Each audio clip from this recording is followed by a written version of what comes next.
إن أول بيت وُدِعَ للناس للذي ببكة مباركا وهدى للعالمين।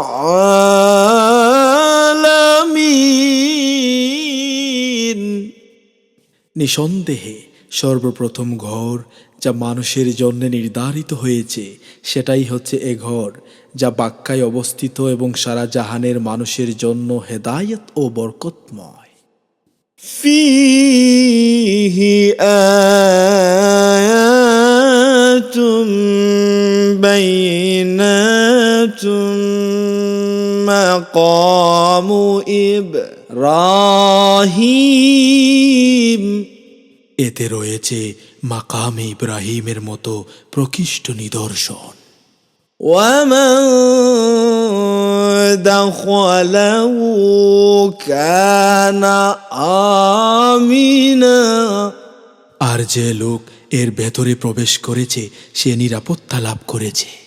ولله على الناس حج البيت من استطاع إليه سبيلا। আর এ ঘরের হজ করা হলো মানুষের উপর আল্লাহর প্রাপ্য, যে লোকের সামর্থ্য রয়েছে এ পর্যন্ত পৌঁছার, আর যে লোক তা মানে না। ومن كفر فإن الله غني عن العالمين। আল্লাহ সারা বিশ্বের কোনো কিছুই পরোয়া করেন না।